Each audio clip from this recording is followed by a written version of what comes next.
शाला के अंतर्गत चल रहे इस आनंदगंज जी 24 के स्वाध्याय के अंदर मैं आप सभी स्वाध्याय प्रेमियों का स्वागत करता हूं।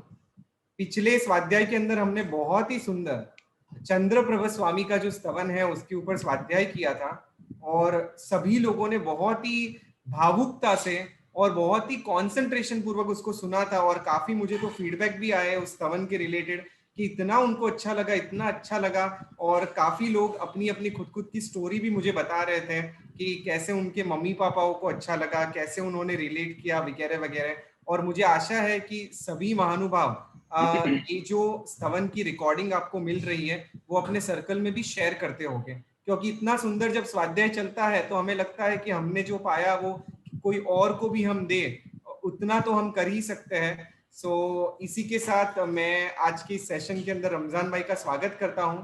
आज हमारा सुविधिनाथ भगवान का 9th स्तवन का स्वाध्याय है और thank you so much Ramzan भाई फॉर ज्वाइनिंग अस। और मैं अभी आपको स्टेज अर्पित करता हूं। जी बहुत बहुत धन्यवाद नील भाई। सभी जो सहसाधक हमारे साथ जुड़े हुए हैं उन सभी को भी मेरा सादर प्रणाम, नमस्कार। गुरुवर्य उपाध्याय श्री भुवन चंद्र जी महाराज साहब को भी वंदन, जिनकी बदौलत हम यह स्वाध्याय कर रहे हैं, क्योंकि मैंने जैसे आगे कहा है कि उनकी जो वाचना हुई है उनके आधार पर और कुछ ग्रंथों के आधार पर स्वाध्याय कर मैं यहाँ पे अपनी बात रखता हूँ। तो कोई भी ऐसे ना समझे कि ये मेरे खुद का है, लेकिन जो एक जिसे गुजराती में हम टपाली कहते हैं, पोस्टमैन जिसे कहते हैं, उसका जो काम होता है वो पोस्ट पहुंचाना होता है। तो मैं यहाँ पे एज अ पोस्टमैन आता हूँ अपने गुरुवर्य की पोस्ट पहुंचाने। तो इस यात्रा में उनको आनंदगंज जी को वंदन कर 9वें स्तवन में हम प्रवेश करते हैं। आनंद इस बात का भी है कि हमारी 1/3 यात्रा निर्विघ्न संपन्न हुई है और आगे भी आज 9वें स्तवन में जब हम प्रवेश कर रहे हैं तब 24 में से 8 स्तवन को हमने समझने की कोशिश की है। आगे के स्तवनों की यह धारा बहती रहे, ऐसी प्रार्थना के साथ आज का स्तवन, जैसे कि नील भाई ने बताया, 9वां स्तवन सुविधिनाथ भगवान का स्तवन। सुविधि जिनेश्वर पाय नमीने शुभ करणी इन कीजिए रे।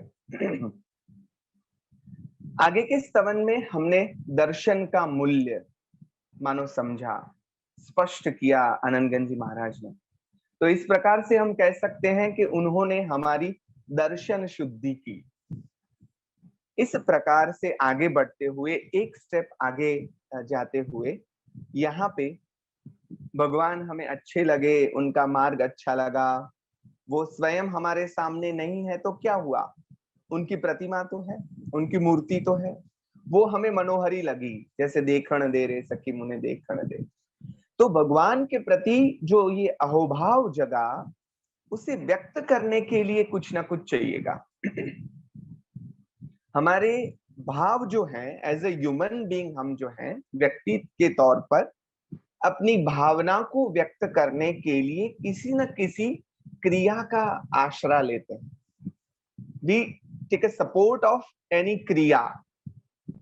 जैसे कि कुछ भाव ऐसे होते हैं जो शब्दों में वर्णित नहीं किए जाते, या करने की कोशिश करते हैं फिर भी हम कर नहीं पाते हैं।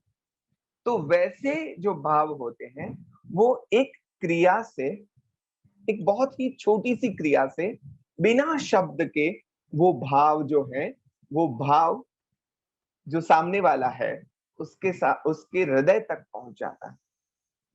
एक उदाहरण देना चाहूंगा कि कोई विद्यार्थी है, कोई छात्र है, युवा छात्र हमारे साथ जो पढ़ते हैं, पढ़ाते हैं हम जिन्हें, तो वो अगर हॉस्टल में रहता है या रहती है और 1 साल या 6 महीने या कैसे भी कुछ अरसे के बाद अपने घर जाते हैं, तब 6 महीने 12 महीने के बाद कोई माँ अपने बच्चे को जब देखती है तो उसके हृदय में जो भाव उमड़ते हैं वो भाव शब्दों में बयां नहीं हो सकते। तो फिर माँ क्या करती है, माँ दौड़ के जाती है और फिर वो अपने बच्चे को गले लगा लेती है और उसके सिर पे चूम लेती है, उसे एकदम दबोच लेती है प्यार से, जप्पी जिसे हम कहते हैं। पंजाबी लोग प्यार वाली जप्पी जिसे कहते हैं। तो ये जप्पी जो है, ये जो क्रिया है, वो सभी भाव उस क्रिया में आ जाते हैं। आपके दोस्त अगर बहुत अरसे के बाद आपको मिले हैं, आपको उनको मिलकर इतनी खुशी हुई है कि आप शब्दों में बयां नहीं कर सकते, तो आप क्या करते हैं? उनको जोर से ऐसे उनके हाथ कस के दबा देते हैं, उनको एकदम गले लगाकर दबाते हैं।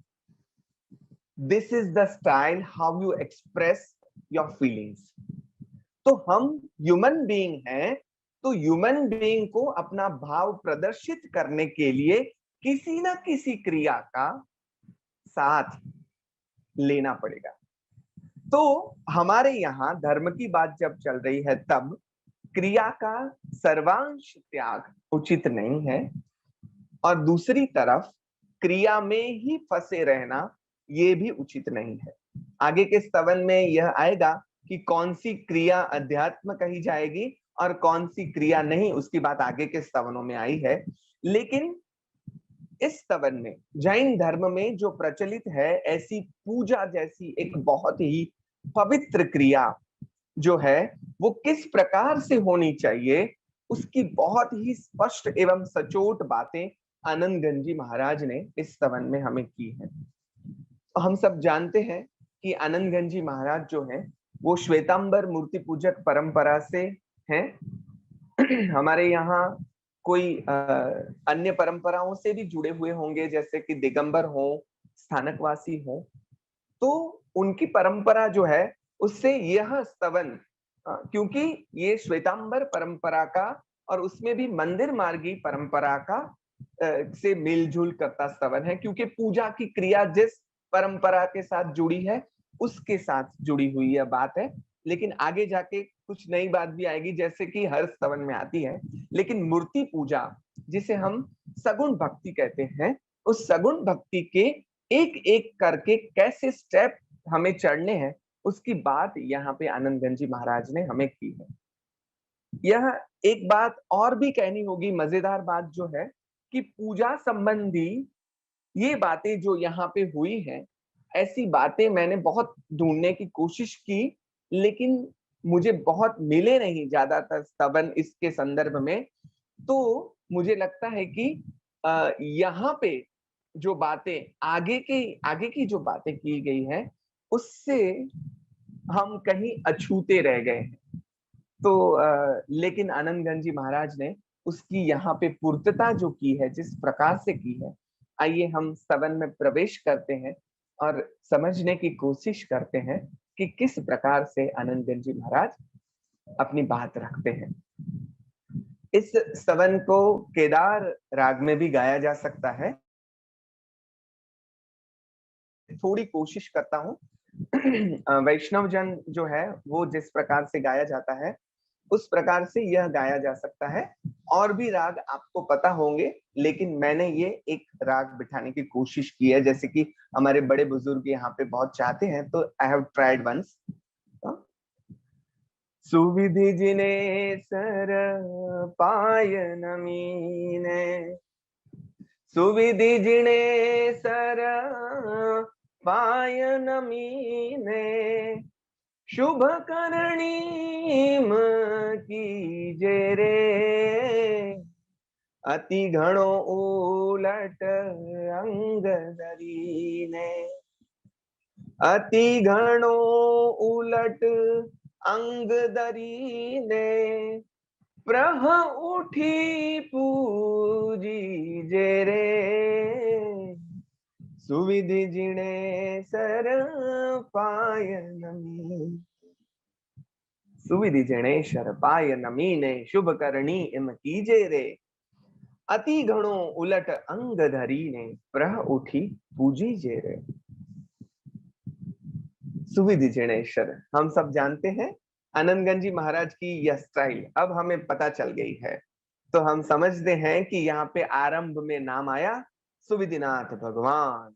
फिर आगे जो बात उनको करनी है वही शुरू हो गई कि ऐसे जो जिनेश्वर भगवंत हमें मिले हैं, उनके उन्हें पाए नमीने, मतलब उनके पास झुककर, नम्रता को आत्मसात कर, उनकी गुरुता और अपनी लघुता को प्रकट कर, उनको स्वीकार कर, शुभ कार्य की शुरुआत आइए हम करते हैं, ऐसी सीख माने हमें कवि देते हैं। हमारे यहाँ गुजराती में कहते हैं, नम्यो ते सौने गम्यो। जिसे झुकना आता है, जो झुकता है वो सबको जचता है, हिंदी में ऐसा कह सकते हैं। तो चीन के बहुत बड़े संत लाओ त्से जो हो गए, उन्होंने कह दिया, उन्होंने बहुत सुंदर जीवन के सूत्र दिए हैं। उन्होंने कह दिया, झुकवू ए सुरक्षानो उपाय। जब बड़ा ही प्रचंड प्रलय आता है पवन का, वावाजोड़ू જેને આપણે કહીએ છીએ, એ આવે ત્યારે मोटा मोटा झाड़, बड़े बड़े पेड़ ऐसे टूट जाते हैं और छोटी सी दुम घास जो है वो ऐसे झुक जाता है और फिर खड़ा हो जाता है। घास નમી જાય છે અને પછી જેવું પવન જાય એટલે પાછો ઊભો થઈ જાય છે। તો જેને બચવું છે એને ઝુકતા આવડવું જોઈશે। तो नम्रता से विनय का गुण विकास होता है, और विद्या के क्षेत्र हो या चाहे अध्यात्म का क्षेत्र हो, उसमें आगे अगर आपको बढ़ना है तो उसके लिए विनय जो है गुण, वो अनिवार्य है, आवश्यक है। गुरु गौतम स्वामी का उदाहरण हमारे पास उत्कृष्ट उदाहरण है विनय के संदर्भ में। उनसे बड़ा उदाहरण हम कोई नहीं दे सकते। उनकी कथा आप सभी को बिल्कुल पता है, इसलिए मैं नहीं कहना चाहूंगा, लेकिन मैं ये बात जरूर कहना चाहूंगा कि कोई भी साधक आकर उनके पास प्रश्न करता है तो वो तो बहुत बड़े ज्ञानी थे, लेकिन बड़ी ही विनम्रता से कहते थे कि नहीं, आपके ये प्रश्न का जवाब मैं आने वाले कल को दूंगा, क्योंकि मैं मेरे गुरु महाराज को पूछकर, खुद को भी पता हो फिर भी गुरु का जो ये विनय है, और हमारे सूत्रों ने भी सबसे पहले विनय गुण को महत्व दिया है, वो सभी बातें आपको पता है। तो जैसे हमारे बुजुर्ग हैं, गुरुजन हैं, उनको भी अगर हम वंदन करते हैं, उनके चरण स्पर्श करते हैं, तो अभी साइंस ने भी स्वीकार करना शुरू किया है कि उनमें से हमें पॉजिटिव ऊर्जा मिलती है। जैन धर्म जो है, आप आगे के सवनों में से हम जो बात हुई है, तो आप तो कहेंगे कि भाई यहाँ पे तो कर्म को प्राधान्य दिया गया है, व्यक्ति जो है, वो आत्मा जो है, वो बंधन युक्त या मुक्त वो स्वयं ही होता है, तो उसको भगवान की कृपा से कुछ नहीं होता। फिर भी भगवान को और गुरु को वंदन क्यों किया जाता है? क्योंकि नम्रता से साधक अहम की गर्ता में गिरने से बच जाता है। नम्रता का जो गुण है, यहाँ पे स्वतंत्रता है, लेकिन फिर भी गुरु पारतंत्र है, और वो भी साधक के कल्याण के लिए ही है। मैंने किया, हूं करूं एज अज्ञानता सकटनो भार जेम स्वान ताने, अगर ऐसा मैं सोचने लगा तो मैं अहम की गर्ता में डूबता चला जाऊंगा। इसलिए भी हमें बड़ों को बड़ा करना है। तो चाहे कितने भी बड़े हो जाएं, लेकिन फिर भी अपने से जो बड़े हैं उनको वंदन करना, उनके पास झुकना, इससे हम जो गिरने की संभावना है उससे बच जाते हैं। देखिए आनंदगंज जी महाराज कितनी छोटी छोटी बातों का ध्यान रखते हैं, इस बात का भी हमें यहाँ पे प्रमाण मिलता है। तो सुविधि जिनेश्वर पाए नमीने, क्यों चरण को स्पर्श करके क्या करना है? शुभ करनी इम कीजिए। आनंदगंज जी महाराज की एक विशेषता यह है कि वो एकदम स्पष्ट बात करते हैं, कहीं भी भाव में ऐसे जैसे बह गए ऐसा हमें दिखाई नहीं दिया, अब तक तो नहीं दिखाई दिया, आगे की बात आगे करेंगे। तो ये जो एकदम स्पष्ट बात आ गई कि सुविधि जिनेश्वर पाए नमीने, ये जो प्रक्रिया है, ये जो घटना है, ये जो बात है, वो क्या है? शुभ करनी इम कीजिए। वो ऐसे गोल गोल बात घुमाते नहीं रहते हैं, हमें अंधेरे में भी नहीं रखते हैं। अरे भगवान का दर्शन करो, भगवान की वंदना करो, भगवान की पूजा करो, आपका कल्याण हो जाएगा, वत्स तेरा कल्याण होगा, ऐसा कोई वाक्य इन्होंने यहाँ पे नहीं कहा है। उन्होंने बहुत ही स्पष्ट तरीके से कहा, शुभ करनी इम कीजिए रे। भगवान सर्वश्रेष्ठ है तो उनकी पूजा करने लग जाओ, पूजा ही आपका कल्याण कर देगी, ऐसा नहीं है। उन्होंने जैन दर्शन को स्पष्ट तौर से समझा भी है और यहाँ पे उसको प्ररूपित करते हुए इस क्रिया को शुभ करनी बताया है। किसे कहते हैं शुभ करनी? जो करने से भाग्य पुण्य चाहे जो है, जिसे हम कहते हैं वो वृद्धि करता है, जो विकास करता है, भाग्य बढ़ता है, पुण्य बढ़ता है, तो उसे हम शुभ करनी कहते हैं। और जिस जिस क्रिया से हमारा आत्म तत्व जो है वो निर्भर होता है, आत्मा हळवो थाय ते शुद्ध करणी અને પુણ્ય બંધાય તે શુભ કરણી। તો આપણે સ્પષ્ટ સમજી જઈશું કે પૂજા એ શુભ કરણી છે, शुद्ध करणी नहीं।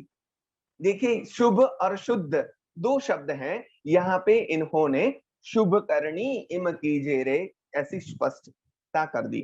भगवान की पूजा शुभ क्रिया है, अशुभ से दूर होकर शुभ में स्थिर होने का एक बहुत ही बड़ा आलंबन है।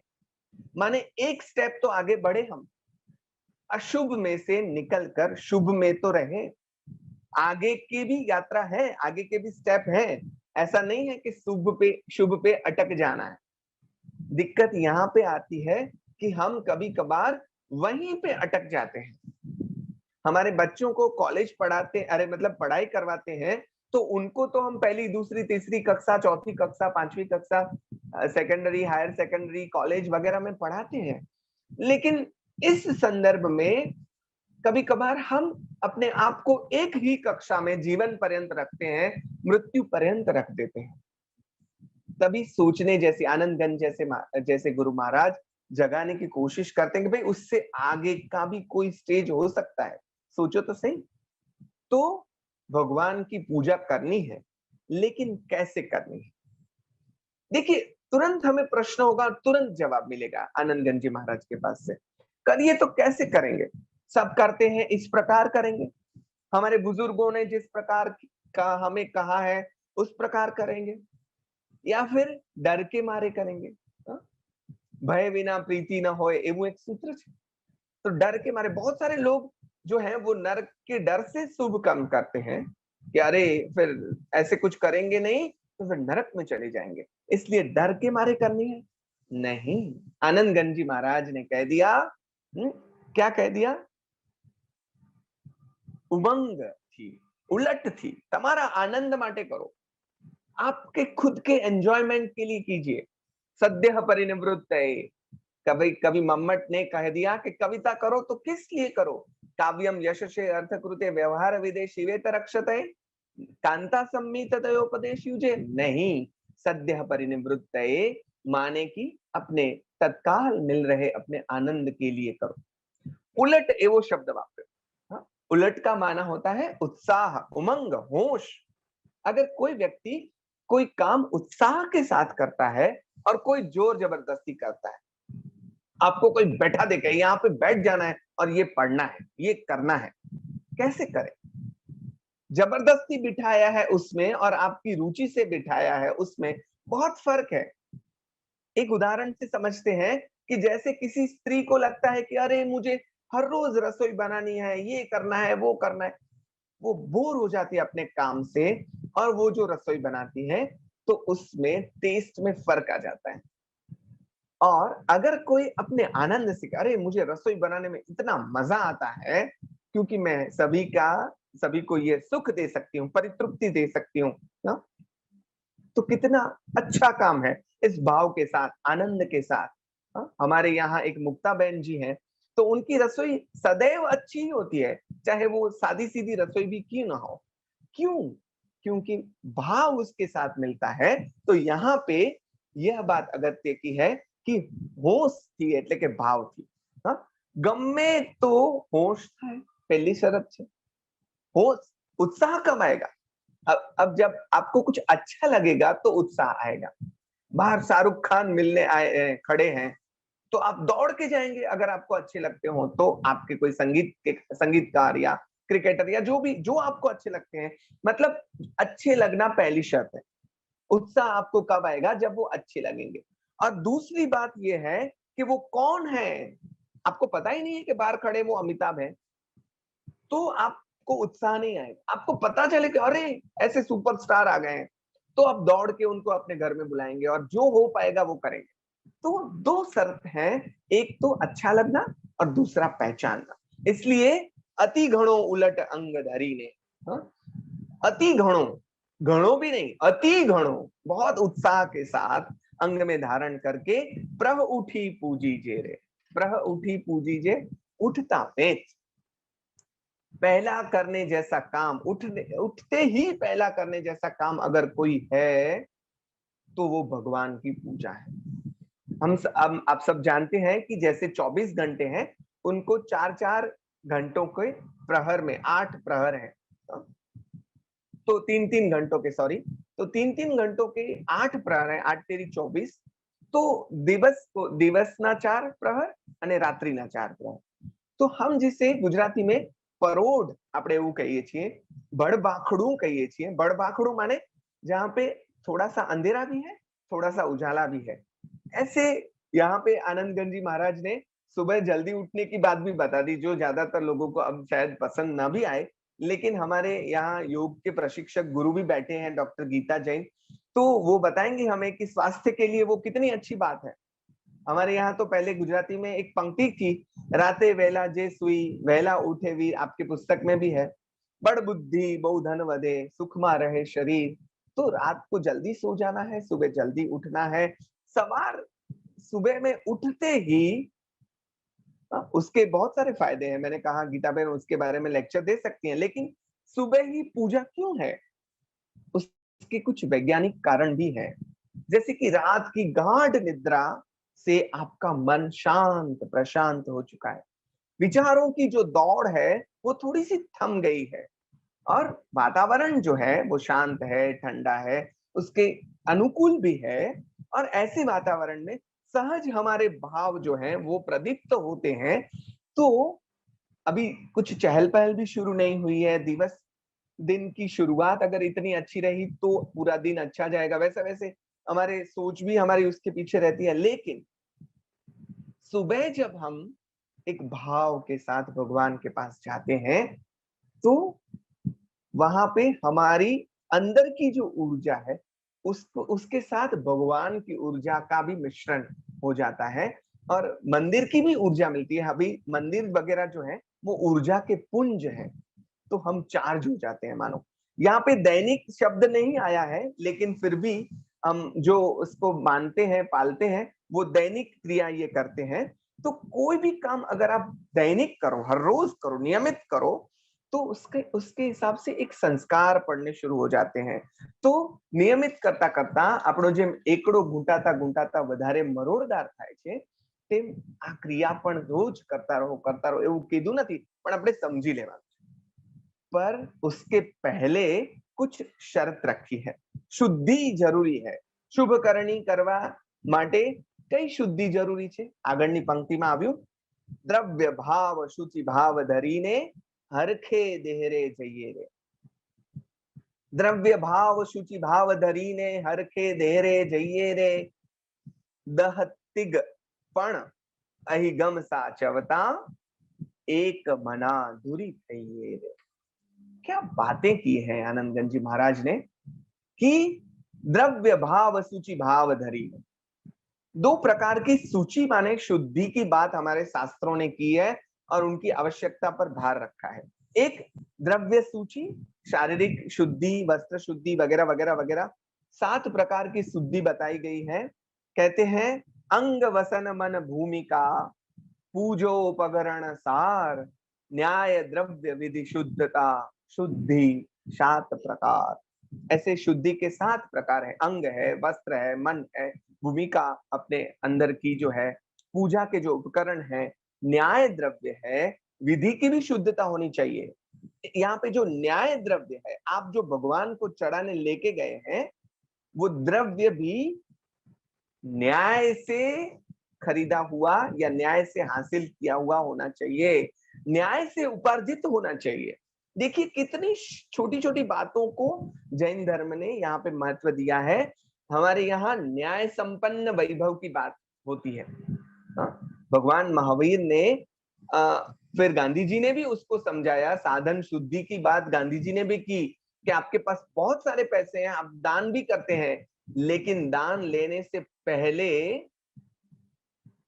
मंदिरों में भी दान लेने से पहले, हमारे यहाँ मस्जिद में भी दान लेने से पहले ये देखते हैं कि इनका जो कमाई का मार्ग है वो शुद्ध तो है।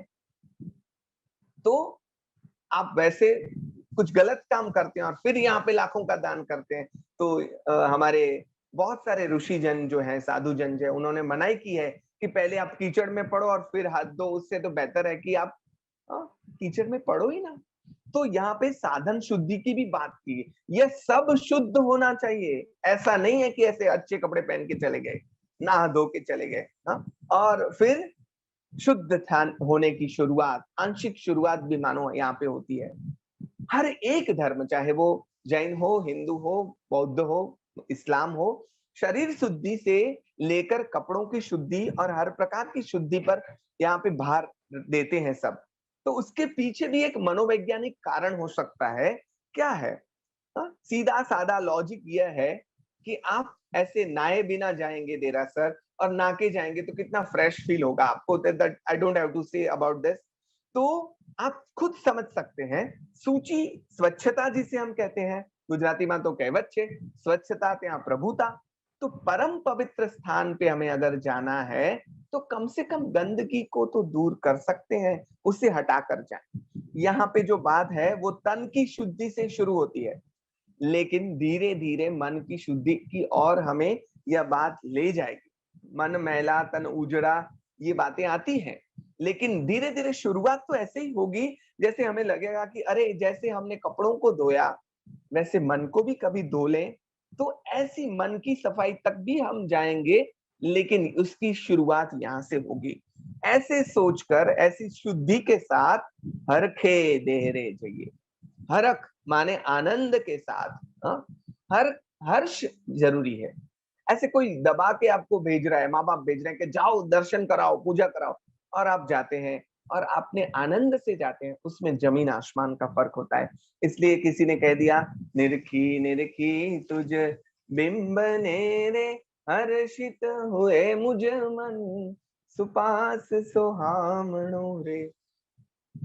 तो हर्ष जो है, आनंद जो है, वो अगत्य की बात है। तो आगे क्या कह दिया कि ये तो ठीक है, सात शुद्धि को आप शुद्ध कर, मतलब सात शुद्धि को आत्मसात कर, फिर हर्ष के साथ, आनंद के साथ डेरे में जाते हैं। लेकिन और भी कुछ बातें हैं भाई साहब, ओ हमें पता ही नहीं है ये तो सब। दह तिग पण अहिगम साचवता, एक मना धुरी थइये। अरे बाप रे, ये क्या हो गया? दह तिग पण अहिगम साचवता। दह 10, तिग माने तिगड़ा, तीन तीन तीन का जोड़, पण का अर्थ है 5, अहिगम 10 त्रिगड़ा અને 5 अहिगम साचववाना छे भाई। ओहो, ये क्या है 10 त्रिगड़ा? आपको जो पुस्तक भेंट स्वरूप भेजी गई है उसमें इस सभी का बहुत अच्छी तरह से विवरण है। लेकिन जैसे निसी त्रिक है, प्रदक्षिणा त्रिक है, पूजा त्रिक है, ऐसे 10 त्रिग हैं। 3 हम निसी बोलते हैं, देरासर जी में प्रवेश करते हैं निसी बोलते हैं। फिर हम कुछ देरासर के लगती क्रियाएं कर सकते हैं, उसके कुछ काम कर सकते हैं, काजो काढ़ी शकीए, नानू मोटू बीजू करी शकीए। लेकिन जब गवारे में प्रवेश करते हैं तब दूसरी बार निसी बोलते हैं। तो अब ये क्रियाएं भी छूट जाएंगी, अब सिर्फ आप और भगवान रहेंगे और उनकी पूजा वगैरह वगैरह, उनका स्पर्श आप करेंगे। और तीसरा निसी ही जब आप चैत्य वंदन शुरू करने वाले हैं, उससे पहले बोलते हैं, तब और क्रियाएं भी छूट जाएंगी। तो इस प्रकार से धीरे धीरे करके भगवान के ज्यादा नजदीक लाने के लिए, या फिर साधना के, पूजा के, जो भी यह हम विधि विधान करने जा रहे हैं, उसमें अंदर अंदर अंदर जैसे हम गहरे पानी में जा रहे हो, इस प्रकार से यह पहले बंद हुआ, फिर ये बंद हुआ, फिर ये बंद हुआ। अब केवल हम और भगवान, और वो भी उनको स्पर्श वगैरह भी नहीं करना, उनका चिंतन करना है, वो सामने है, इस प्रकार से। तो यह दिसी की बात हुई, हम 3 प्रदक्षिणा भी देते हैं। तो 3 प्रदक्षिणा में हम कुछ दोहे भी बोलते हैं गुजराती में, तो हम यहाँ पे बोलते हैं, काल अनादि अनंत थी, भव भ्रमणानो नहीं पार, ने भ्रमणा निवारवा, प्रदक्षिणा दऊं 3 વાર, ते भ्रमणा निवारवा, प्रदक्षिणा दऊं 3 વાર, भमती मां भमता थका, भव भावठ दूर पलाय, दर्शन ज्ञान चारित्र रूप, प्रदक्षिणा 3 देवा। ऐसे दो और भी दोहे हैं, वो गाते हैं हम, और मन हमारा उसमें रहता है। तो धीरे धीरे छूटता जाएगा और हम केंद्रित होते जाएंगे। इसी प्रकार से जैसे ये 10 तिग हैं, इसी प्रकार से 5 अधिगम जो है वो भी हमें यहाँ पे देखने हैं, उनका भी पालन करना है। तो देव गुरु के पास जब हम जाते हैं तो हमें सच्चित वस्तु नहीं ले जानी है, अचित वस्तु ही लेके जानी है, संकल्प विकल्प से मुक्त होकर जाना है। गंगा सती का एक स्तवन है, भजन है, स्तवन ही आ जाएगा मुंह में, संकल्प विकल्प एके नहीं उर्मा। हाँ, तो जेने तोड़ी नाख्यो माया के रोपन, हम गाने जाएंगे तो समय बहुत चला जाएगा। तो संकल्प विकल्प से मुक्त होकर जाना है, अखंड वस्त्र पहन के जाना है, बड़ा वस्त्र जिससे हम पहुंच सकते हैं। अगर कहीं हमें बैठना है तो साधु भगवंत तो है नहीं कि हमारे पास ओगा वगैरह हो, या पौषद में है नहीं तो हमारे पास जो है वो हो नहीं, तो वस्त्र से ही दरा को जरा पूंछ कर हम वहां बैठ सकते हैं। और फिर जहां से भी देखे, चाहे वो देरासर हो या मारासा हो, मन भगवान की मूर्ति हो, प्रणाम का जो भाव है, ये 5 अभिगम। तो ऐसे 10 तिग और 5 अभिगम को आत्मसात करके हमें आगे बढ़ना है। इनको ये साचवाना छे मतलब, लेकिन उससे पहले हमें मन को एकाग्र करना है, ये बात कह दी। एक मना अधूरी थई। अब उससे पहले एक मना अधूरी थई, मतलब पहले एकाग्र मन करके ये सब करना है, ऐसा है। एक अर्थघटन हम ऐसा कर सकते हैं। तो दूसरा अर्थघटन जो है कि हम इस क्रियाओं में से पसार होकर अपने मन को स्थिर कर सकते हैं। તમારો સઘળો ઉપયોગ જે છે, આપણે જેને ध्यान કહીએ છીએ, એ પૂજાના પરિણામમાં જોડાઈ જાય માટે આ ગોઠવણ છે. This is a one type, આપણે જેને એમ કહીએ ને કે સારી एक व्यवस्था છે. ये सब जो है वो मन को जोड़ने रखने वाली एक्टिविटीज है। भगवान को उससे कोई लेना देना नहीं, वो हमारे लाभ के लिए है, हमारी पूजा को ज्यादा शुद्ध बनाने के लिए या हमारे चित्त को एकाग्र करने के लिए है। मन को एक्टिव रखना है। ऐसे आपको बैठ जाएंगे तो फिर बहुत सारे विचार आएंगे, लेकिन आप कुछ ना कुछ क्रिया कर रहे हैं तो मन उसमें પરોવાયેલું રહેશે, मन આપણું એમ આપણે કહીએ તો એના માટે ક્રિયા રાખી દીધી। કારણ કે મન તો ચંચળ છે એટલે એ તો ભાગી જશે, तो ये भागी ना जाए એટલા માટે ત્યાં क्रिया મૂકી દીધી। तो यह जो क्रियाएं हैं वो जब आप सोचेंगे तो आपको पता चलेगा कि यह मनोवैज्ञानिक, जैसे कि किसी मनोवैज्ञानिक ने ये डिसाइड किया हो, कोई साइकोलॉजिस्ट ने ये सब निर्धारित किया हो। यहाँ पे साइकोलॉजी आती है कि आपका मन ऐसे नहीं बैठेगा, चलो उसको कुछ काम दे दो, तो काम दे दिया। वो काम भी किस प्रकार का दे दिया? धर्म के साथ जुड़ा हुआ दे दिया।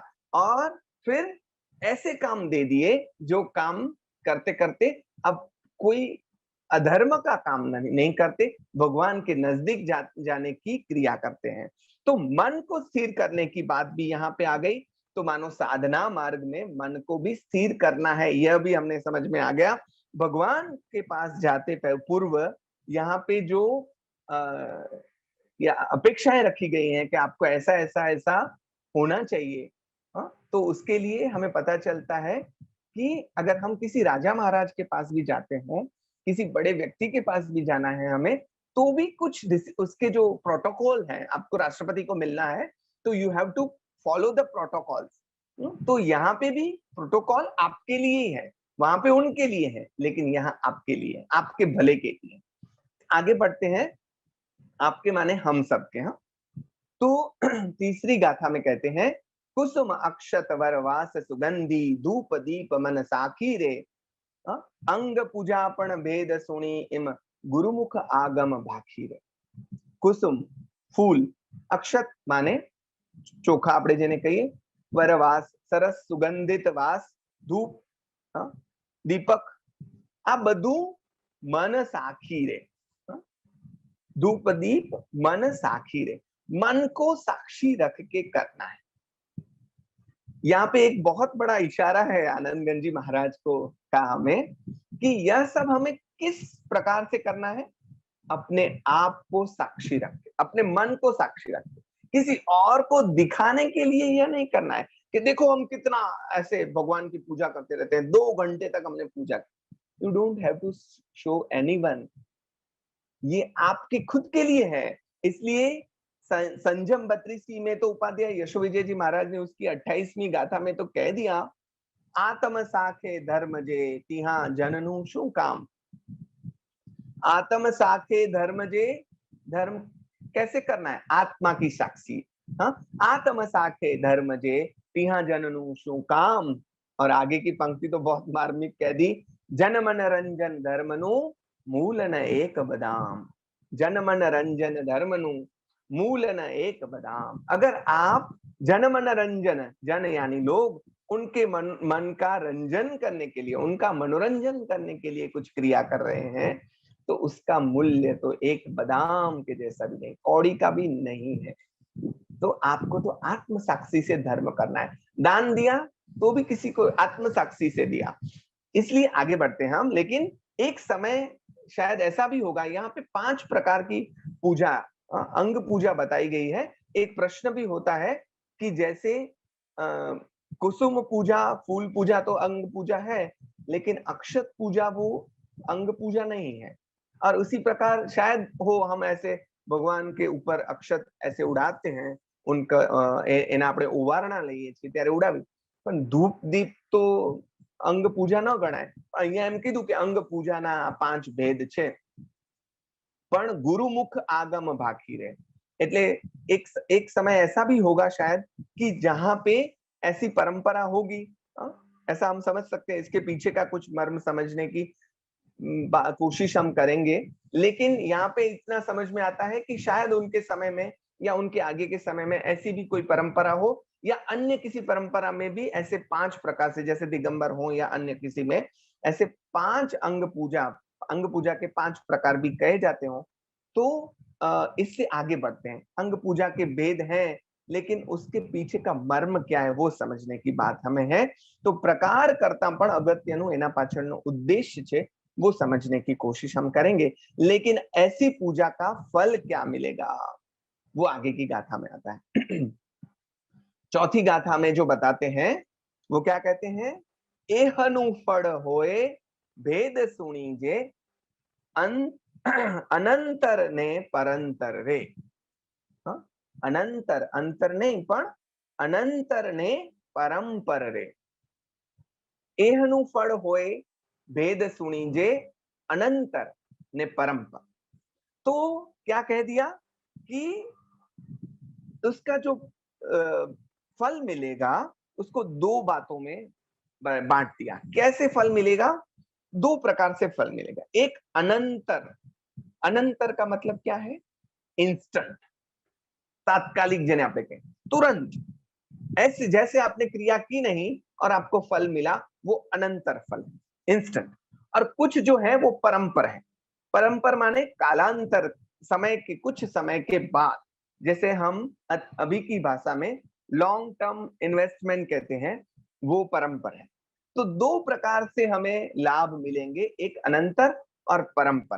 तात्कालिक जो फल है उसमें भी 2 फल बता दिए। कैसे, एक आज्ञा पालन और दूसरा चित्त की प्रसन्नता। कैसा, तुरंत क्या मिलेगा, भगवान की पूजा की तुरंत क्या मिलेगा, चित्त प्रसन्न रे पूजन फल कहूं रे पूजा अखंडित ए। आगे की पहले स्तवन में आया, चित्त प्रसन्न रे पूजन फल कहूं रे पूजा अखंडित ए। तो इसलिए सबसे पहला क्या आया, अनंतर फल, क्या कौन सा आया?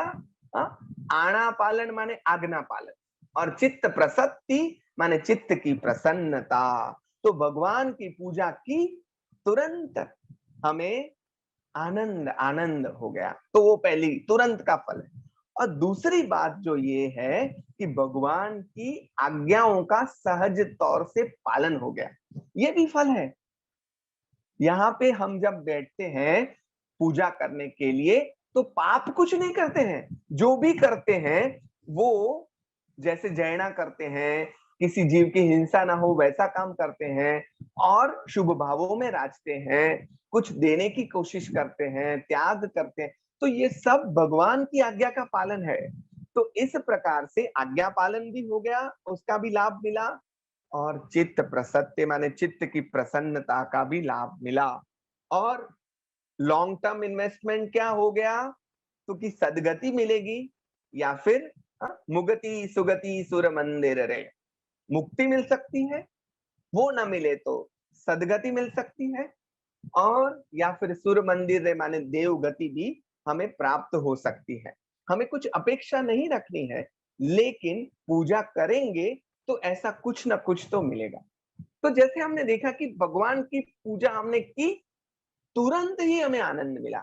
महाराज साहब जो भुवन चंद्र जी महाराज साहब के पास जो हम समझते हैं, तो उन्होंने बहुत अच्छा बताया कि पाप पुण्य का यह सिंपल डिफरेंस है कि जैसे जो करने से, पाप की व्याख्या क्या करेंगे आप?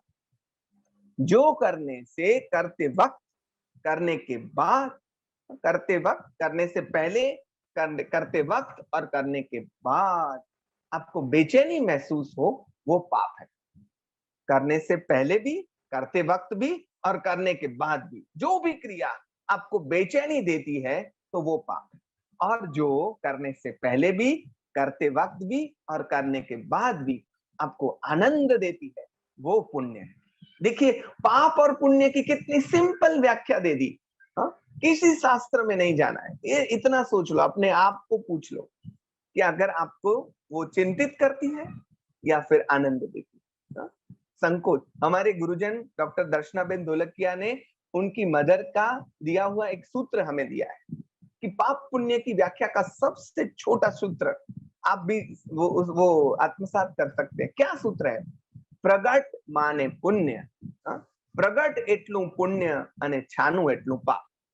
जो मैं सबके सामने कर सकता हूं वो पुण्य है, जिसे जिसे करने में मुझे संकोच नहीं होता है, और जो भी मैंने छुपाया वो सब पाप है। तो इस प्रकार पाप पुण्य की व्याख्या में हम नहीं जा रहे हैं, लेकिन उपसर्गा क्षयम यान्ति छिद्यन्ते विघ्न वल्लय मन प्रसन्नता मेति पूज्यमाने जिनेश्वरे हम बोलते हैं। तो भगवान की पूजा से क्या होगा? उपसर्गा क्षयम यान्ति, सब उपसर्ग जो है वो चले जाएंगे। छिद्यन्ते विघ्न वल्लय, जो विघ्न है वो टल जाएंगे, और मन प्रसन्नता मेति पूज्यमाने जिनेश्वरे, मन की प्रसन्नता हमें प्राप्त हो जाएगी। तो ऐसे भगवान की पूजा हमें किस प्रकार से करनी है, चलिए आगे बढ़ते हैं। तो पांचवी गाथा, फूल अक्षत वर धूप पईवो गंध नैवेद्य फड़ जड़ भरी रे, अंग अग्र पूजा मिली अड़विद भावे भविक शुभ गति वही रे। अगर समय रहा तो ये बाद में हम थोड़ा गाने की कोशिश करेंगे, लेकिन अभी इस प्रकार से जाते हैं। 8 गाथाएं हैं। फूल, फूल अक्षत वर धूप पईवो गंध नैवेद्य फड़ जड़ भरी, अंग अग्र पूजा मिली अड़विद, ऐसे दोनों को मिलाकर 8 प्रकार की पूजा हमें यहाँ पे बताई गई है। हम सभी ने शायद से जो भी हैं वो ऐसे मंदिर मार्गी हैं, उन्होंने यह 8 प्रकार की पूजा की होगी, मैंने भी कभी कभार की है। तो भगवान की मूर्ति को छू कर जो हम पूजा कर सकते हैं उसे हम अंग पूजा कहते हैं, जहां जिसमें जल, चंदन और पुष्प 3 प्रकार की पूजा को हम अंग पूजा कहते हैं। और बाकी की जो दीपक पूजा है, धूप पूजा है, वगैरह वगैरह, अक्षत पूजा जो है, वो फल नैवेद्य वगैरह, तो वो जो 5 पूजाएं हैं वो अग्र माने भगवान के सामने जो होती हैं वो, अंग माने जो भगवान को स्पर्श करके होती है वो। तो 8 प्रकार की जो पूजाएं हैं, आपको लगेगा कि यहाँ पे उसका क्रम नहीं ठीक से है, फल अक्षत वर धूप पई वो गंध नैवेद्य और जल भर, जल तो पहली पूजा है, तो यहाँ पे पंक्ति में आठ अंतिम में रख दिया। वो कविता को जोड़ने के लिए वो करना पड़ता है, लेकिन पहली जो पूजा है वो जड़ जल पूजा है। आप सबको पता है, लेकिन फिर भी मैं बहुत ही संक्षिप्त में यह सभी पूजाओं के जो अर्थ हैं, अभी कुछ दिन पहले हमारी जैन क्रियाओं के पीछे के रहस्य के संदर्भ में मेरा एक व्याख्यान हुआ था। जैन श्रावक की जो भी धार्मिक, खास करके षडावश्यक वगैरह, उसके पीछे का कौन सा उद्देश्य है वो YouTube पर अवेलेबल है, आप सुन सकते हैं। लेकिन यहाँ पे पूजा है, तो जल पूजा, जैसे जल प्रभु जी का, जल से हम प्रभु का पक्षाल करते हैं, इस प्रकार से हमारे कर्म भी धुल जाएं, इस भाव से हमें पक्षाल करना है। और हम दोहा भी गाते हैं, ज्ञान कड़श भरी आत्मा समता रस भरपूर, श्री जिनने नवरावता कर्म होए चकचूर। ऐसे और भी दोहे हैं, लेकिन मैंने यहाँ कुछ कुछ दोहे रखने की कोशिश की है, जैसे अगर कोई नई जनरेशन के हों तो उनको भी पता चले कि ये कितना सुंदर, पूरा ये क्रिया पूरी कितनी सुंदर बनाई गई है हमारे परंपरा में। दूसरी जो है वो चंदन पूजा है। यह पूजा, इसके द्वारा हम अपने आत्मा को चंदन जैसा शांत और शीतल बनाने की प्रार्थना करते हैं। पुष्प जो पूजा है, तो हम प्रार्थना करते हैं या भाव करते हैं कि इस पूजा के तरह हमारा भी जीवन, जैसे पुष्प का जीवन सुगंधित है, तो हमारा भी जीवन सद्गुणों की सुगंध से भरा हुआ हो। एकज अरमान छे मने मारू जीवन सुगंधी बने, ऐसा जो भाव है वो। फिर धूप पूजा है, तो धूप जो है, आप देखेंगे कि धूप का जो धुआं है वो ऊपर की ओर ही जाएगा, तो मतलब ऊर्ध्व गति ही वो करता है। तो इस प्रकार से मेरे आत्मा की भी ऊर्ध्व गति हो, अधोगति ना हो भगवान, मैं ऊपर की ओर, माने कि अपना आत्म विकास करता जाऊं, अधोगति की ओर न बढ़ूं। ये उसका चिंतन तभी हमें करना है। दीपक पूजा तो आप समझेंगे ही, जैसे कि मेरे आत्मा में जो अज्ञान रूपी अंधकार है वो दूर हो जाए, ज्ञान रूपी प्रकाश जल जाए। अक्षत पूजा जो है, अक्षत एक चोखो बीजी बार उगतो નથી વાવવાથી, तो अजन्मा છે, तो इसी प्रकार मेरे भी जन्म खत्म हो जाए, ऐसी भाव हमें करने हैं। अक्षत पूजा करता थका सफल करूं अवतार, फड़ मांगू प्रभु आगड़े तार तार मुझे तार। फिर नैवेद्य पूजा आती है, तो नैवेद्य पूजा, यह पूजा अनंत काल से हमारी जो आहार की संज्ञा है, कुछ हमें हमारा पसंदीदा दिखा नहीं कि मुंह में पानी आना शुरू हो जाता है, तो उस आहार की संज्ञा का नाश हो, हम अनाहारी पद को प्राप्त करें, ऐसे भाव करते करते हमें नैवेद्य पूजा, यानी कि मिठाई वगैरह भगवान के वहां जो हम स्वस्तिक वगैरह बनाते हैं, उसका भी एक सिद्धांत है, लेकिन वो आप सबको पता है, स्वस्तिक 4 गति और फिर आगे उसमें सिद्धशिला वगैरह वगैरह, तो वो जो बातें हैं वो सब आपको पता है। तो फल पूजा, आ पूजा द्वारा मने जे श्रेष्ठ फल मळशे, मुझे जो श्रेष्ठ फल मिलेगा वो क्या है, तो वो मोक्ष है।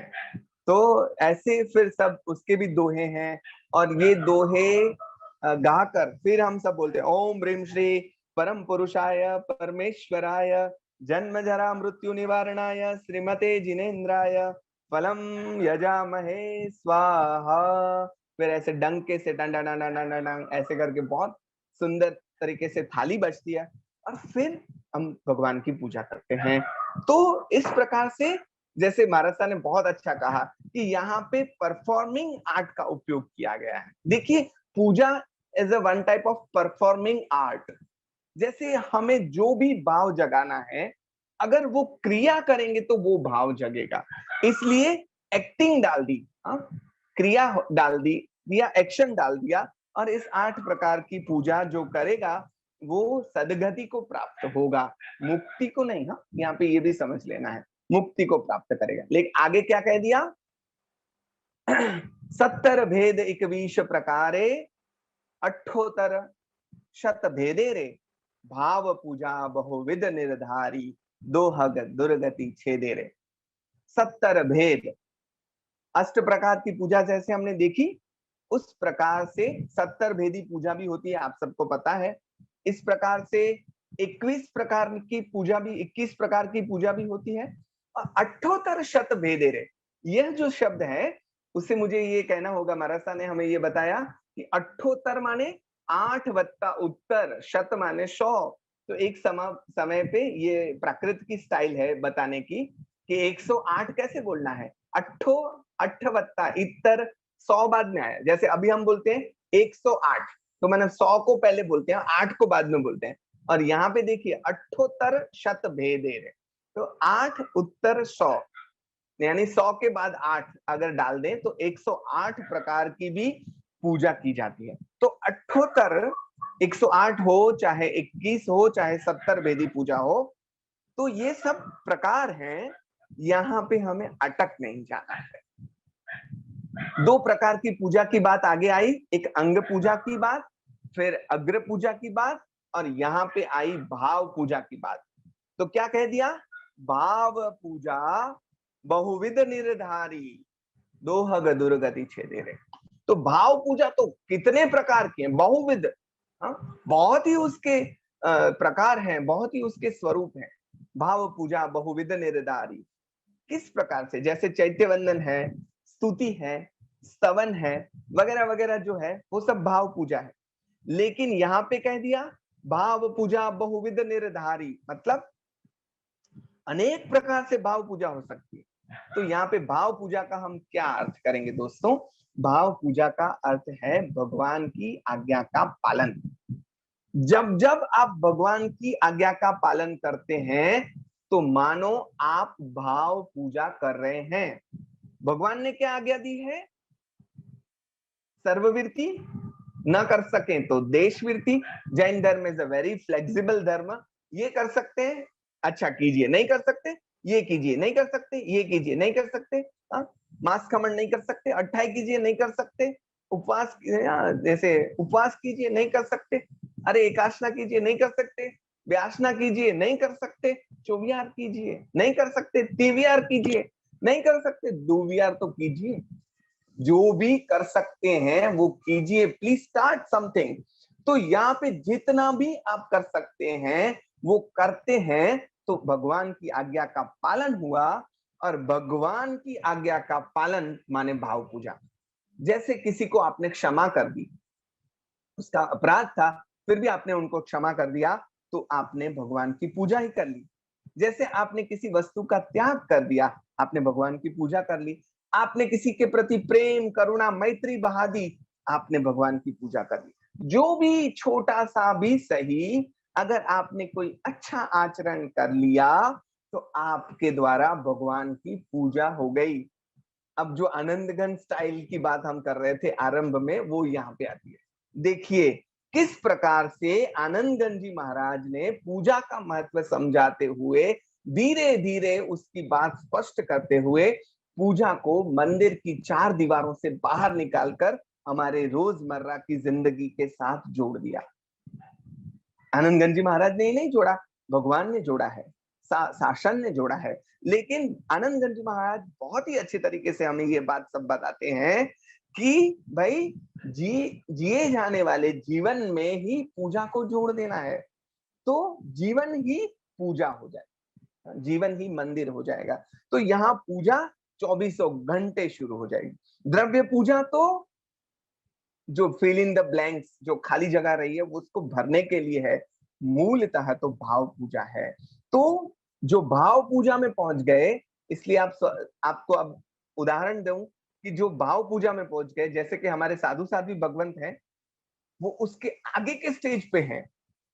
तो कहीं आपने देखा नहीं होगा साधु साध्वी भगवंत पूजा करते हुए, तो उनको अब वो अगर छूट गई पूजा, द्रव्य पूजा, तो कोई बात नहीं, क्योंकि वो उनके आगे के स्टेप पे है।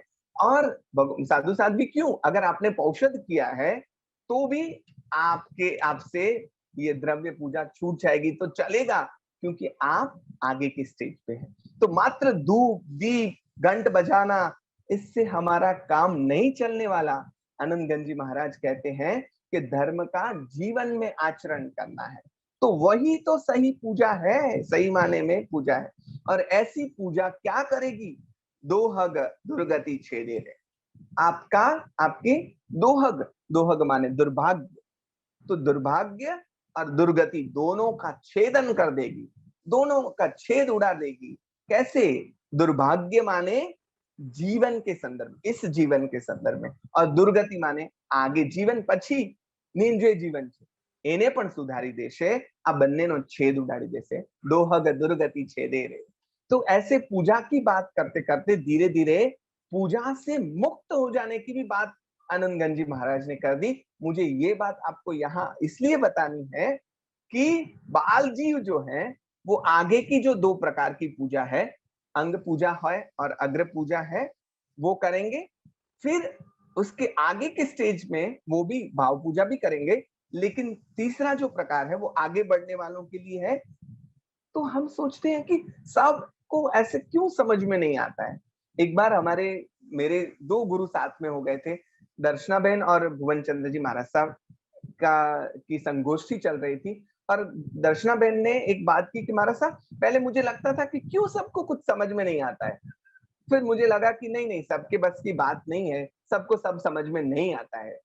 तो महाराज साहब ने एक बात बहुत अच्छी बताई, वो ये बताई कि नहीं, सबको समझ में आएगा, लेकिन उसका उचित समय आने पर। हमारे ये सब स्टेज हैं। अगर अभी हम बाल जीव हैं, चाहे उम्र जो भी हो, लेकिन अगर हम बाल जीव हैं तो इस प्रकार से यहां तक हम अटके रहेंगे। लेकिन अब आनंदगंज जी ने जब बता दिया तो वहां पे भी अटकना नहीं है। और अब तो एक और घटस्फोट होने जा रहा है। अब जो बात होने जा रही है वो पूजा के संदर्भ में मानो शायद हमने कभी ना सोची हो ना पढ़ी हो। आप में से मेरे से बहुत बुजुर्ग हैं, विद्वान हैं, साधु भगवान के साथ आपका रहना उठना होगा, स्वाध्याय करना भी होगा, तो शायद आपके पास ये बात आई हो। लेकिन ज्यादातर व्यवहार में ये बातें नहीं आती। वो बात सातवीं गाथा में आती है। हम उसके और बढ़ते हैं। वो बात है तुरीय भेद पड़िपत्ति पूजा। तुरीय तीन जैसा शब्द लगता है, लेकिन तुरीय का अर्थ है चौथा भेद। तुरीय भेद पड़िपत्ति पूजा उपशम क्षीण सहयोगी रे। चौहा पूजा इम उत्तराध्ययने बाकी केवल भोगी रे। तुरीय माने चौथी पूजा, चौथो भेद। चौथा भेद कौन सा है? जैसे अंग पूजा, अग्र पूजा, फिर भाव पूजा, और चौथा भेद बता दिया वो है पड़िपत्ति पूजा। अभी नाम भी पहली बार सुना होगा शायद हमने। तो पड़िपत्ति पूजा माने क्या है? संस्कृत में ये पड़िपत्ति, और फिर संस्कृत में बोलते हैं प्रतिपत्ति। मतलब भगवान जिस रास्ते चलकर, भगवान ने जो रास्ता बताया उस पर चलकर उनके जैसा ही बन जाना, वो है पड़िपत्ति पूजा। चलकर वहां तक पहुंच जाना, उसके लिए परिश्रम करना और वहां तक पहुंच जाना। इसलिए यहाँ पे अंतर यात्रा के आगे के पड़ावों की बात भी हो गई। जो पढ़े हुए हैं जैन शास्त्र, उन्हें पता है गुणस्थानक, 14 गुणस्थानक हमारे यहाँ बताए गए हैं क्रमिक जीव के विकास के। तो यहाँ पे ये जो दूसरी पंक्ति यहाँ पे लिखी गई है, उपशम क्षीण सहयोगी रे, यहाँ पे 11वां 12वां और 13वां गुणस्थानक। उपशम 11वां गुणस्थानक, उपशम कर्म शांत हो जाएंगे, ऐसा जो स्थान गुणस्थानक है। तो अभी जीव कायम मुक्त नहीं हो गया है, उस अवस्था में भी शायद नहीं रहेगा ज्यादातर। और ये गुणस्थानक ऐसा भी है कि जहां से सीधा चौथे गुणस्थानक पे भी हम ऐसे गिर सकते हैं और पहले गुणस्थानक पे भी जा सकते हैं। लपसणी जगह च्या 11वां गुणस्थानक। लेकिन फिर भी जिसने अपने दोषों को ऐसे, एक साधु सीधु उदाहरण आपको तमने कि पानी में कचरा है तो उसमें, મને હિન્દી એના માટે શબ્દ નહીં આવડે, પણ ગુજરાતીમાં આપણે જેને ફટકડી કહીએ છીએ, એ ફટકડી પાણીમાં નાખીએ છીએ એટલે શું થાય છે કે પાણીનો બધો જ કચરો નીચે બેસી જાય છે। પછી આપણે ઉપરનું પાણી તારવી લઈએ તો એ ચોખ્ખું પાણી થઈ ગયું। પણ જો તારવ્યું નથી અને કચરો નીચે જ પડ્યો છે તો એમાં કંઈ પણ પડશે તો પાણી ડોળાઈ જશે। मतलब कचरा दूर नहीं हुआ है, कचरा धीरे से नीचे बैठ गया है। तो 11वें गुणस्थानक पे यह स्थिति होगी हमारी अगर हम पहुंचे तो। लेकिन 12वां गुणस्थानक जो है वहां पे वो कचरा निकल जाए, उसको शांत नहीं करना है, केवल उसको निकाल देना है। दोषों को शांत नहीं करना है, शमन भी यहाँ पे शमन करके मतलब शांत करने हैं और फिर उसको निकाल देने, क्षीण करने की बात यहाँ पे आई है। समाप्त हो जाएंगे जब हमारे कर्म और 13वां जो गुण स्थानक है वो सहयोगी, जिसे हम कहते हैं सहयोगी अवस्था, मतलब 12वें गुण स्थानक पे केवल ज्ञान हो गया, इन 13वें गुण स्थानक पे भी अभी केवल ज्ञान हो चुका है, लेकिन शरीर बाकी है। तो शरीर है अभी, तो 4 कर्म है, आयुष्य नाम गोत्र वेदनीय, ऐसे 4 कर्म अभी भी हैं। जैसे भगवान की महावीर की अगर हम बात करें तो केवल ज्ञान के बाद भी वो शायद कुछ वर्षों तक ऐसे उन्होंने विचरण किया, 30 जैसे वर्षों तक, शायद मेरी भूल ना होती हो तो वो उन्होंने विचरण किया और धर्म का प्रचार प्रसार किया। तब उनकी अवस्था कौन सी थी? सहयोगी अवस्था। निर्वाण नहीं हुआ है लेकिन केवल ज्ञान हो चुका है, तो वो अवस्था, ये तीनों भी पूजा है। फिर चौथी अवस्था क्या है? मतलब चौथी अवस्था यानी 14वां गुण स्थानक कौन सा है? वो अयोगी है, लेकिन वहां पे तो स्वयं भगवान हो जाते हैं। तो यहाँ पे ये अवस्था, यहां तक पहुंचना है, तो पहुंचने के लिए जो कोशिश करते हैं वो भी, पहुंचने के लिए जो परिश्रम करते हैं वो भी पूजा है। तो यहाँ पे आगे की जो पूजा है उनको स्टेप समझेंगे हम, पगथिया समझीशु અને પહોંચવાનું ક્યાં સુધી છે? અહીંયા સુધી છે। तो जो केवल ज्ञान जिन्होंने प्राप्त कर लिया है, चौहा पूजा इम उत्तराध्ययन बाकी केवल भोगी रे। उत्तराध्ययन में भगवान ने बाकी मतलब कह दी, किन्होंने कह दी? केवल भोगी रे, जिन्होंने केवल ज्ञान को हासिल कर लिया, ऐसे भगवान ने ऐसे पूजा के 4 भेद हमें बता दिए हैं। तो इस प्रकार से शुभ में से क्रमशः शुद्ध की और गति करने की बात का यहाँ पे इशारा कर दिया आनंदगंज जी महाराज ने। अब हम अभी जहां है वहां उससे कोई दिक्कत नहीं है, लेकिन आगे ऐसा रास्ता है, यहां तक जाया जा सकता है, इतना पता चले, वो भी बड़ी बात। तो अध्यात्म की जो यात्रा है वो निरंतर नदी की तरह बहती रहनी चाहिए। तो उसमें आगे के पड़ाव आते जाएंगे, आते जाएंगे, आते जाएंगे। अगर हमें उसे ऐसे तालाब की तरह बांध दिया तो उसका पानी सड़ना शुरू हो जाएगा। तो हमें पूरी जिंदगी शिशु मंदिर में नहीं रहना है। आखी जिंदगी આપણે જાડો પાડો હાથી ને સુનમાં લાવ્યો પાણી, પાણી બધું ગંદુ ને સામેથી આવ્યો ચંદુ, એવા ગીતો નહીં ગાયા કરીએ, આપણે આગળ વધીશું ને તેમ અહીંયા પણ આગળ વધવાનું છે। પૂજા से, द्रव्य पूजा से भाव पूजा, और भाव पूजा से परिपत्ति पूजा तक हमें आगे बढ़ना है। अशुभ में से शुभ और शुभ में से शुद्ध की और हमें गति कर। आप सोचेंगे पूजा के संदर्भ में इतना सूक्ष्म विचार पता नहीं हमने कब किया था। तो यह जो बात है मैं शुभ और शुद्ध की बात आगे करता हूं। तो आनंदगंज जी महाराज ने यहाँ पे इस संदर्भ को ज्यादा स्पष्ट कर दिया कि ऐसे ऐसे ऐसे आगे बढ़ा जा सकता है। और अंतिम गाथा में क्या कह दिया? छेल्ले कह दीधु, शू कह दीधु? एम पूजा, शब्द है एम पूजा बहु भेदे सुनीने, इम पूजा बहु भेदे सुनीने सुखदायक शुभ करणी रे। यहाँ पे वो बात आ जाएगी, भविक जीव कर से ते लैसे आनंद धन पद धरणी रे। एम पूजा बहु भेदे सुनीने, सुखदायक शुभ करणी। आनंदगंज जी महाराज की यह स्टाइल है कि जो बात करेंगे वो पूर्ण रूप से करेंगे। कभी कभार क्या होता है कि कोई विषय हमने ले लिया और उसकी एक पक्षी बात हमने अगर रख दी, तो फिर उसको फॉलो करने वाले उस बात को कभी कभार महत्व दे देंगे कि अरे ये जो बात है वही हमें करनी है। जैसे अगर हम श्रीमद जी के पत्रों की बात करें उदाहरण के तौर पर, तो किसी ने उनको पूछा कि हमें पूजा करनी चाहिए या नहीं, देरासर जाना चाहिए या नहीं। तो उनका जो स्टेज है वो अगर आगे का है तो उनको श्रीमद जी ऐसे भी कहेंगे कि नहीं आप नहीं जाएंगे तो चलेगा।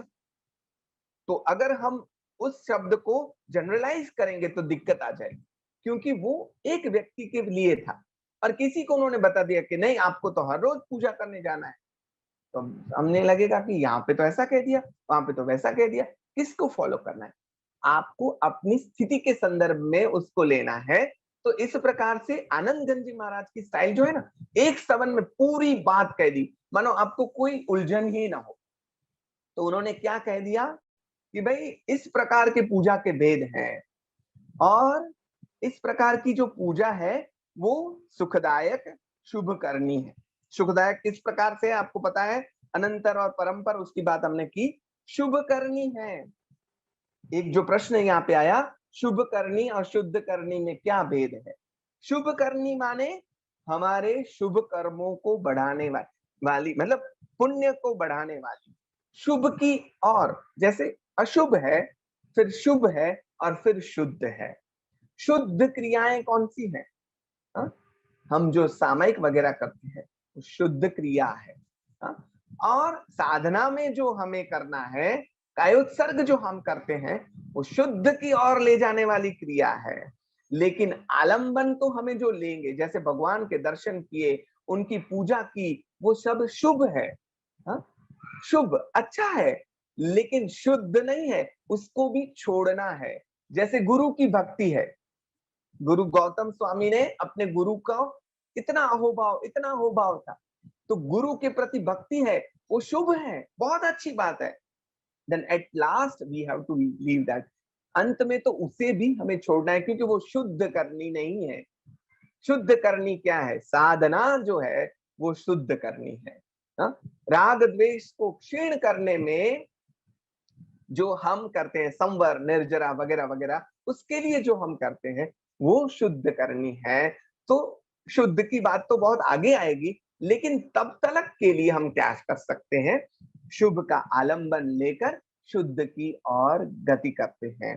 तो इस प्रकार से पूजा का खरा स्वरूप हमें बता दिया, पूर्ण तौर से बता दिया, और कह दिया एक बात बहुत ही अच्छी तरह से कह दिया।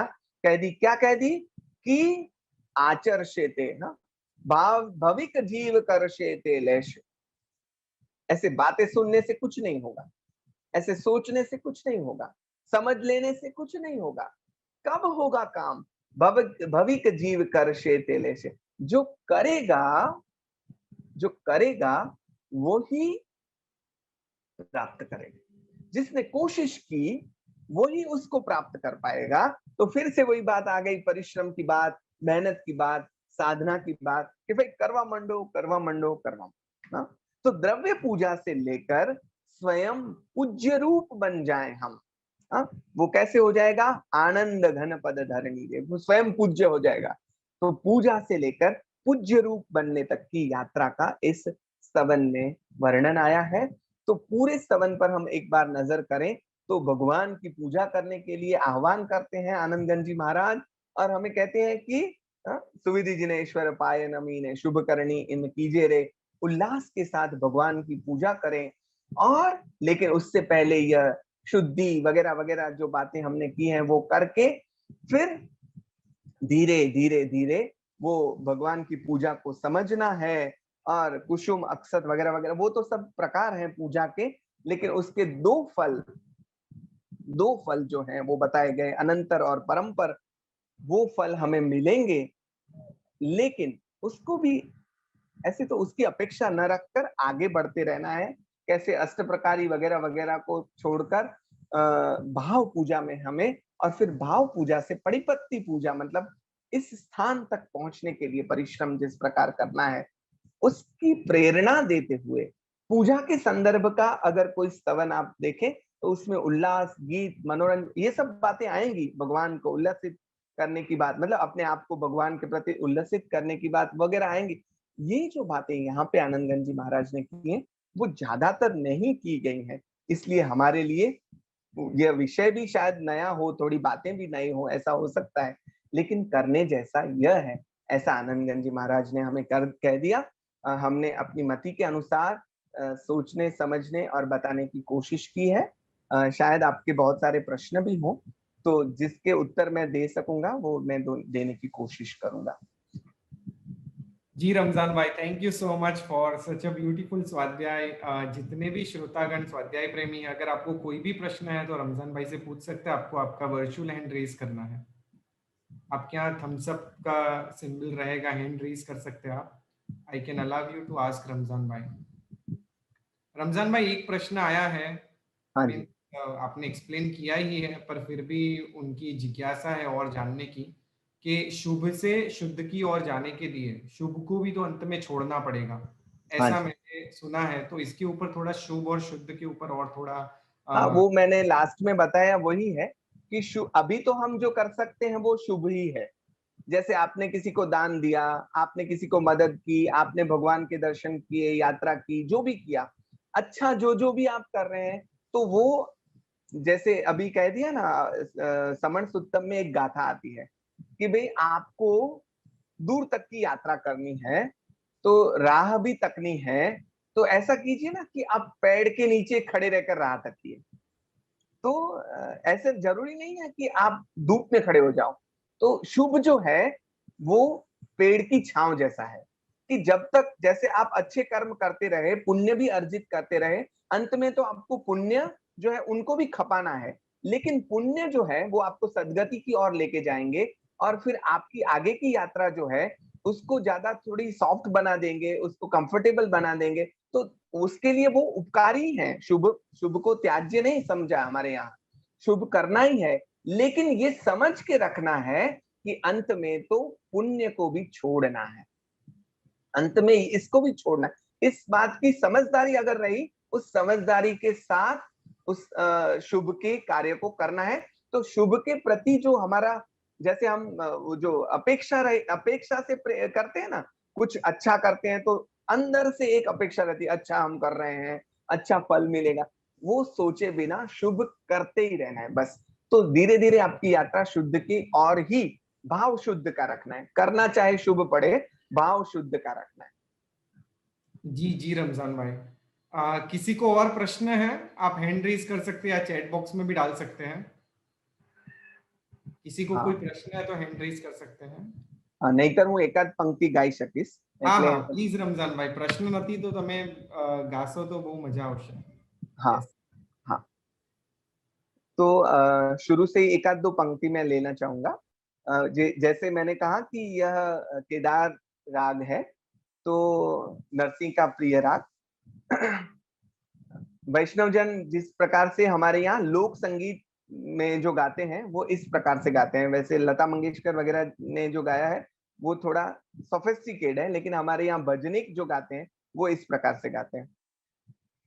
हे सुविधि जिणे सर पायन मीने, सुविधि जिणे सर पायन मीने, शुभ करणी की जय रे, अति घणो उलट अंग धरीने, अति घणो उलट अंग धरीने, प्रह उठी पूजी जे रे, सुविधि जिणे सर पायन मीने, द्रव्य भाव सूची भाव धरीने जी, हो जी हर खेदे हरे जइए रे, दहति गपण अहि गम साचवता, दहति गपण अहि गम साचवता, एक मना दूरी थईए रे, सुविधि जिणे सर पायन मीने, कुसुम अक्षत वर वास सुगंधी जी, हो जी धूप दीप मन साखी रे, अंग पूजापण वेद सुनी इम, अंग पूजापण वेद सुनी इम, गुरुमुख आगम बाकी रे, सुविधि जिणे सर पायन मीने, सुविधि जिणे सर पायन मीने, शुभ करणी की जय रे, सुविधि जिने सर पाय नमीने। धन्यवाद। Thank you so much Ramzan भाई। सो इसी के साथ हम लोग आज के सेशन को विराम देते हैं। और विराम देने से पहले कहना चाहूंगा कि जैन फाउंडेशन के अंतर्गत इस शनिवार से गंधर्वाद का कोर्स लॉन्च हो रहा है, जिसमें गंधर्वाद यानी कि भगवान महावीर और उनके जो 11 गंधर्वों का संवाद था, उसका पूरा एक्सप्लेनेशन, आत्मा है या नहीं, कर्म है या नहीं, मोक्ष है या नहीं, देवलोक है या नहीं, ये पूरा लॉजिकल वे से 99 लेक्चर्स रहेंगे। पूरे 1 ईयर का ये कोर्स है। तो आप ज्वाइन कर सकते हैं www.jainfoundation.in वेबसाइट के ऊपर जाके आप रजिस्ट्रेशन कर सकते हैं, तो जिससे आप भी उस कोर्स में जुड़ सकते हैं। Thank you so much. इसी के साथ आज के सेशन को विराम देते हैं। जगत के सभी जीवों का कल्याण हो, जगत के सभी जीवों का मंगल हो, जगत के सभी जीव हमारे मित्र है, कोई भी हमारा वैरी नहीं है, इस भावना के साथ प्रार्थना। अणु परमाणु शिव बनी जाओ, अखा विश्वनु मंगल थाओ, सर्वे जीवो मोक्षे जाओ। खामेमि सव्व जीवे सव्वे जीवा खमन्तु मे, मित्ति में सव्व भूवेषु वैरम मज्जन केणै। सर्वथा सौ सुखी थाओ, पाप ना कोई आचरो, राग द्वेषति मुक्त बनीने, समता सौ समाचरो। प्रणाम रमजान भाई। हाँ जी, प्रणाम, सभी को प्रणाम।